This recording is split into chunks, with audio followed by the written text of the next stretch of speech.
There's a saying that's come to notice that there is no greater power than an idea whose time has come. So there's a little story to prepare our minds, so to speak, or play with the mind a little. A story about a rabbi who was walking out in the park with one of his parishioners who happened to be a maker of soap, a soap maker. And while they were walking, the soap maker was really haranguing the rabbi, saying religion is useless, look at the world today, what a mess it is, what use is religion, it's only, there's chaos and all of these things. And the rabbi couldn't get a word in edgewise to counter this argument, so the soap maker just went on with his tirade. But just at a moment, suddenly, a ball came hurtling through the air and was about to hit the rabbi in the face. But fortunately, he had very agile reflexes and he was able to stop the ball before it hit. But a young boy came running over, very, very apologetic, to retrieve his ball from the rabbi. And after the rabbi handed the ball back to the contrite young man, he turned to his companion, the soap maker, and he said, "Did you see that boy? How filthy he was!" So, what is the use of soap? And the man, the soap maker, said, "How can you say that, Rabbi?" He said, "Because don't you realize soap is only useful if you use it?" And so, of course, the rabbi continued, "Don't you see that religion is like this? It's not any use unless we use it." So that puts out a challenge to us with a very old story. And this is that story about that time when Confucius was walking with a group of his followers along an embankment, when suddenly they could hear the roaring sound of a cascade. And of course, when they came close, they could see the water tumbling down and crashing on the rocks below. And Confucius said to his followers, "You hear that sound? Not even a turtle could survive the rocks where that water is falling." But just at that moment, they saw a man tumbling over the side of the cascade and rolling down what was, they thought, his inevitable death below. So they hastened down to where the water arrived, only to see the man walking casually out of the water, whistling a song. So Confucius ran up to him and said to him, Tell me, how did you do that?" And the man said, "Well, I entered the water at the center of its whirl, and I left it when it whirled the other way." Now Confucius said, yes, we know that, but there's more to it than that. Now out with it, tell me. And the man thought for a moment, and he said,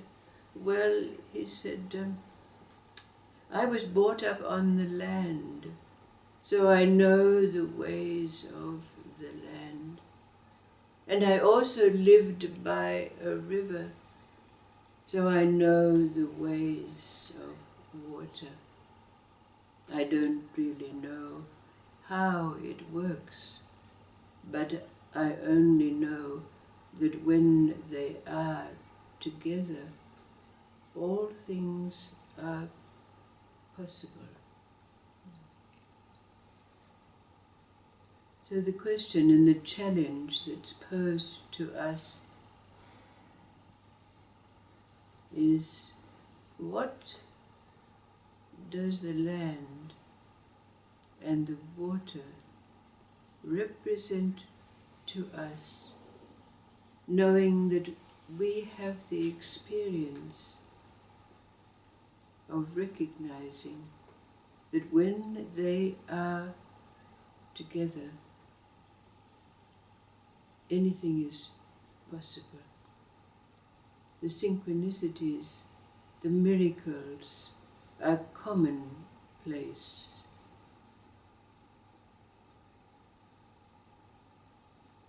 What does the symbol of the land and the symbol of the water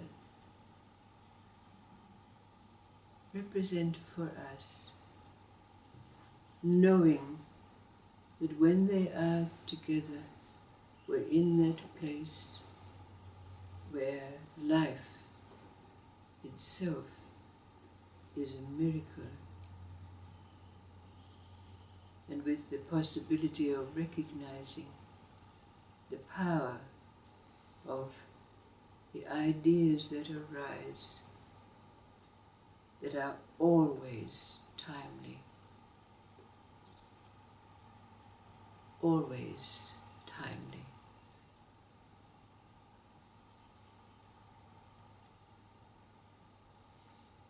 Land and the water.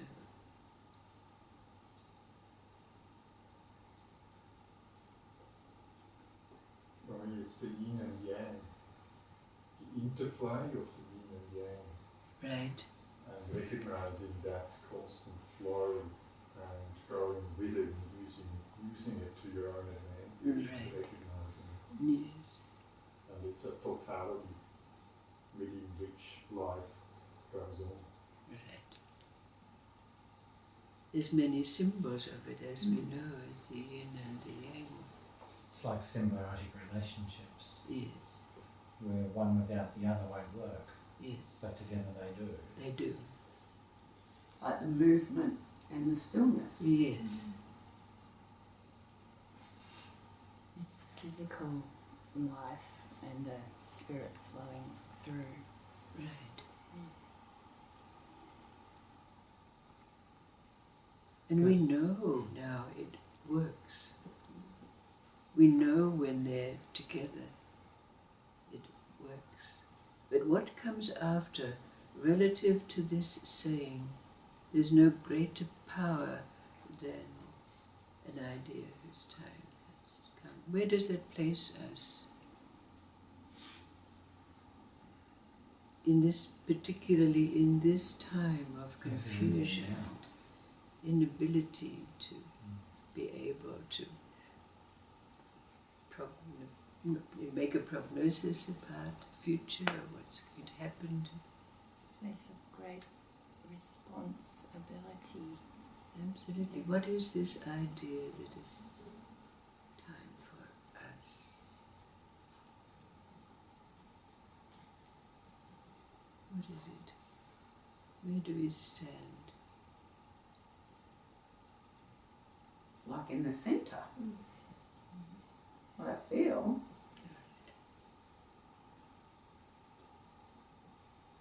And how is this relative to the first story? It's interesting because it's you can either work the miracles of life just by living it and seeing everything as a miracle. Otherwise, you can work the miracles of life by understanding the timings of things and what's required when, and working with the seasons, and then everything can also be a miracle as well. But if you're working against those and you're not in harmony or in timing with things, that's different. You have a different experience. Yeah. So let's be more explicit about it. What is it that we stand in? We stand in our truth. And if we don't, like we can have the soap, but if we don't use it, what's the use of having it? You bet. You bet. I think it's being present enough to be aware of those ideas that come and being available to act on them. You bet. You bet it is, isn't it? Mm. That's it.